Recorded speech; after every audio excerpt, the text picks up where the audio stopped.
In my late teens and early 20s, I actually believed I had a healthy relationship with shopping. But I soon realized there was more to the story. I was holding myself back from achieving true financial stability. A Forbes survey found that nearly 80% of participants made at least one splurge purchase to lift their mood in the past month, even though only 42% said they could afford it. And like many, I also turned to retail therapy when I was feeling negative emotions, even though I couldn't even afford it. Stressful day at work, a quick purchase from the fashion store I worked at, maybe a new outfit. Break up with a boyfriend, a splurge on a high-end perfume called Miss Dior, which cost a big chunk of my paycheck. Back then, it felt like a harmless way to boost my mood and make a day feel better by treating myself to something. And after all, what's so wrong with a little treat, right? As time went on, I actually noticed that retail therapy does work, but it came with a literal cost. I bought things not because I needed them, but because I was chasing a feeling, a temporary sense of joy and control. Unfortunately, the joy didn't last too long, and the items piled up. Clothes still with their price tags on, beauty products I barely used, and decor that didn't fit my space. The trap was that despite these purchases, the underlying stress, dissatisfaction, and sadness were still there. That's when I began to question retail therapy and consumerism.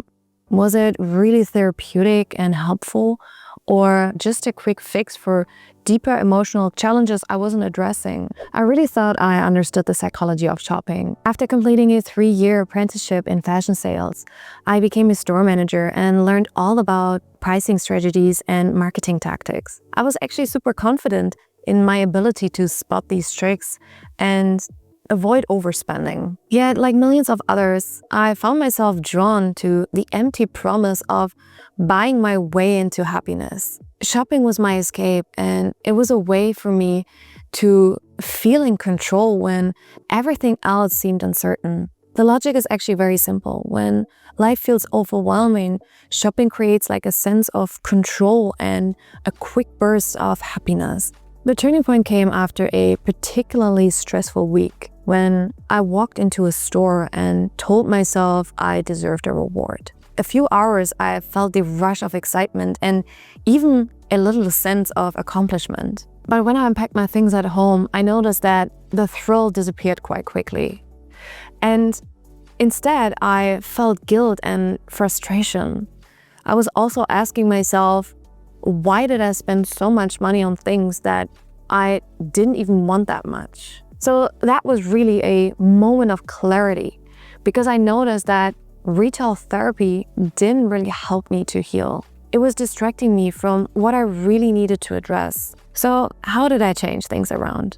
I have to admit, at first I resisted this realization. I told myself that shopping wasn't the problem.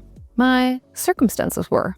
I justified my spending as self-care, and similar to what I described earlier, a harmless way to boost my mood when I had a tough day. But beneath this justification lay a deeper denial, and I didn't want to face the truth. My so-called self-care was a coping mechanism that perpetuated the very problem that I was trying to escape. I clung to the belief that buying something new would make me feel better, even when the evidence suggested otherwise.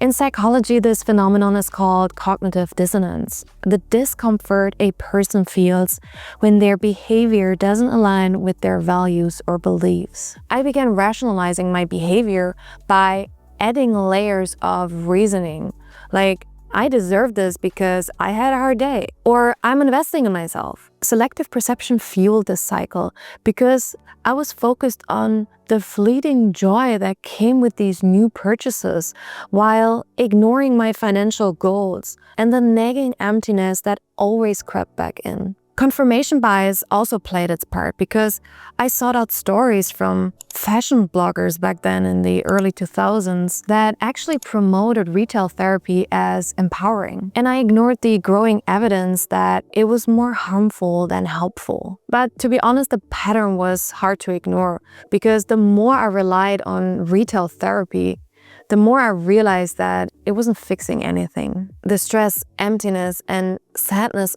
always returned. Worse still, I wasn't building real wealth or creating the life that I wanted. And on top of that, I was accumulating a lot of clutter along the way. The very act of shopping that I believe was the solution actually created a deeper problem. I had to ask myself, was this really self-care, or was it a bad habit that was draining my finances and my emotional well-being one purchase at a time? Eventually, I saw the truth, and I noticed that the reliance on retail therapy was a way to avoid uncomfortable feelings and realities. It wasn't just about buying things. It was about distracting myself from deeper issues that I didn't want to face. Once I acknowledged this denial, I began to understand that true self-care isn't about escaping your problems, but addressing them head-on. To understand my behavior better and find a solution, I turned to experts and also research. I started educating myself about personal finance, the psychology of money, and also deepened my knowledge about buying behavior. And having already moved on to study business, I was in my final year of pursuing a Bachelor of Science. That's when I decided to write my thesis on the psychological impact of product placement on buying behavior. This knowledge was another eye-opening moment. Psychologists explain that shopping activates the brain's reward system, releasing dopamine and creating a temporary sense of pleasure. But this pleasure is fleeting, and over time, the cycle of shopping and regret can lead to guilt, anxiety, and financial stress. I also learned about the role of modern marketing, and I noticed quickly retailers don't only sell a product, they are selling a solution to your emotional pain. Ads promise happiness, confidence, and belonging, subtly convincing us that buying more will solve our problems. So I started to address the root causes of my stress in finding healthier ways to cope, and also learned how to manage my money. But the biggest challenge was actually facing the emotions that I was avoiding. For the longest time, retail therapy had been a way to distract myself from loneliness, inadequacy, or stress. So I learned to identify my emotional triggers. For example, I often turned to shopping when I was feeling overwhelmed at work, or when I felt disconnected from friends and family, especially when I had just moved to a different city at the age of 18. What has helped me a lot was replacing shopping habits with healthier ones, like meditation in the form of long walks and daily exercise, and taking myself out of the environment that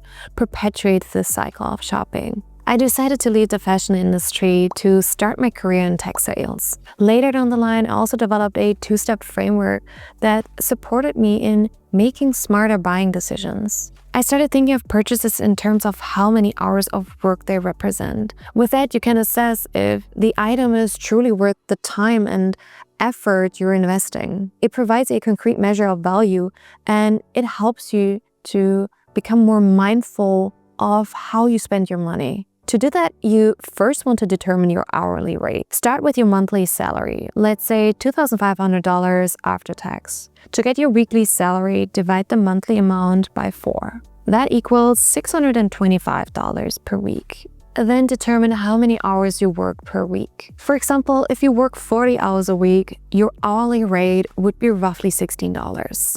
Now that you know your hourly rate, figure out how much work and hours is required to afford a specific item. If you want to buy something that costs $200, you would need to work almost 13 hours to afford this item.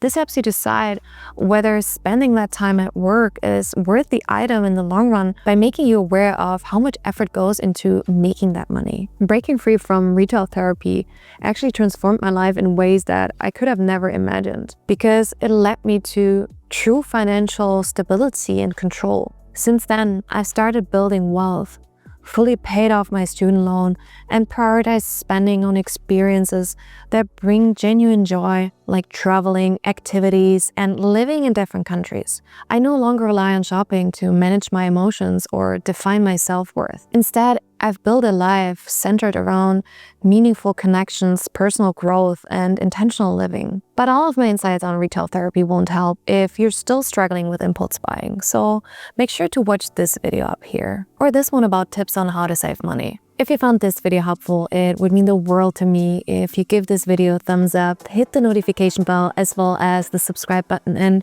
join the community as it grows. So see you next time. Bye.